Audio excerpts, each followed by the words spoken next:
I've got about apparently 5 or 6 minutes to say the most useful things I can think of. I'm going to do my best. It was suggested that I distill things down to three items. I think I'll go with 4, and I'll try. I think these are pretty important ones. Some of them are going to sound like, well, you've heard it before, but it's worth re-emphasizing. I think the first is you need to work, depending upon how well you want to do, and particularly if you're starting a company, you need to work super hard. So what does super hard mean? Well, when my brother and I were starting our first company, instead of getting an apartment, we just rented a small office and we slept on the couch. And we showered at the YMCA, and we're so hard up we had just one computer. So the website was up during the day, and I was coding at night, 7 days a week, all the time. And I sort of briefly had a girlfriend in that period, and in order to be with me, she had to sleep in the office. So work hard, like every waking hour. That's the thing I would say, particularly if you're starting a company.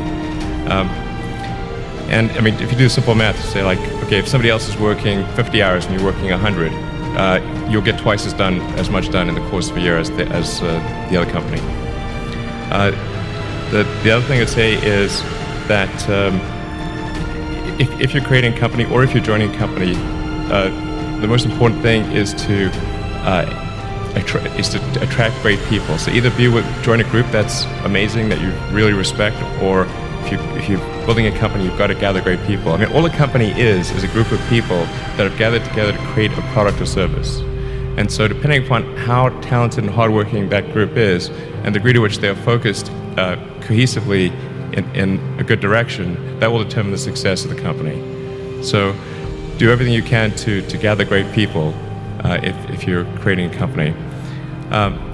Then I'd say focus on signal over noise. A lot of companies get confused. They spend money on things that don't actually make the product better. So, for example, at Tesla, we've never spent any money on advertising.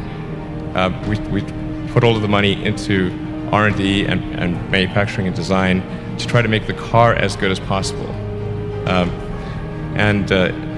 think that's the way to go. So, for any given company, just keep thinking about, are these efforts that people are expending, are they resulting in a better product or service? And if they're not, stop those efforts. And then the final thing is to sort of don't just follow the trend.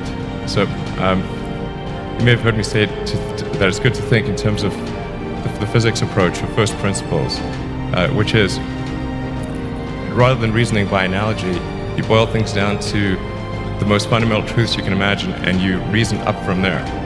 And this is a good way to figure out if something really makes sense, or if it's just what everybody else is doing. It's hard to think that way. You can't think that way about everything. It takes a lot of effort. But if you're trying to do something new, it's the best way to think. And that framework was developed by physicists to figure out counterintuitive things, like quantum mechanics. So it's really a powerful method. Anyway, so that's, and then I think that the final thing I would encourage you to do is, now is the time to take risk. You don't have, you don't have kids. As you get older, your obligations increase. So and once you have a family, you start taking risk not just for yourself but for your family as well. It gets much harder to do things that might not work out. So now is the time to do that before you have those obligations. So I would encourage you to take risks now. Do something bold. You won't regret it. Thank you.